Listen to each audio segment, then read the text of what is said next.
এক এমন গল্প যা শতাব্দীর পর শতাব্দী ধরে মানুষের বুকে ভয় জাগিয়ে আসছে। স্কটল্যান্ডের সাহসী যোদ্ধা ম্যাকবেথ যুদ্ধক্ষেত্রে শত্রুকে চুরবার করে ফিরেছিল সে। কিন্তু ভাগ্য একটা মোড় নিল যখন 3 ভয়ঙ্কর ডাইনি তার পথে এসে দাঁড়ালো। তুমি রাজা হবে ম্যাকবেথ, এই কথাগুলো তার মনের গভীরে গেঁথে গেল একেবারে শিকড় পর্যন্ত। বাড়ি ফিরে সে তার স্ত্রী লেডি ম্যাকবেথকে সব বলল, আর সে মুচকি হাসল। লেডি ম্যাকবেথ ছিল এক ভয়ঙ্কর নারী। সে বলল, সাহস রাখো, সিংহাসন আমাদের হবেই। রাতের অন্ধকার ছিল, রাজা ডানকান তাদের অতিথি, আর ম্যাকবেথের হাতে একটা ছোরা। এক মুহূর্তের নীরবতা, তারপর রক্ত। রাজা ডানকান চিরকালের ঘুমে ঘুমিয়ে পড়লেন। ম্যাকবেথ রাজা হল, কিন্তু ঘুম আর কখনো এলো না তার চোখে। ভয় ছিল, সন্দেহ ছিল, প্রতিটা মুখ শত্রু মনে হতো, এমনকি তার বন্ধু ব্যাঙ্কুওকেও। ডাইনিরা বলেছিল ব্যাঙ্কুয়োর ছেলেরা রাজা হবে।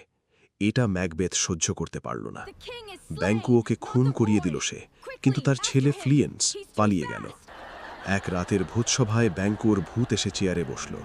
শুধু ম্যাকবেথ দেখতে পেল। সে ভয়ে চিৎকার করে উঠল। অতিথিরা হতবাক। লেডি ম্যাকবেথ সামলাল, ও অসুস্থ। ম্যাকবেথ আবার ডাইনিদের কাছে গেল। আমাকে আরো বলো। তারা হাসতে লাগল। কোনো নারীর গর্ভে জন্মানো মানুষ তোমাকে মারতে পারবে না। ম্যাকবেথ স্বস্তির নিঃশ্বাস ফেলল। আর যতক্ষণ বার্নামের বন না হাঁটে, তোমার সিংহাসন নিরাপদ। ম্যাকবেথ হাসল, কিন্তু অত্যাচার বাড়তেই থাকল।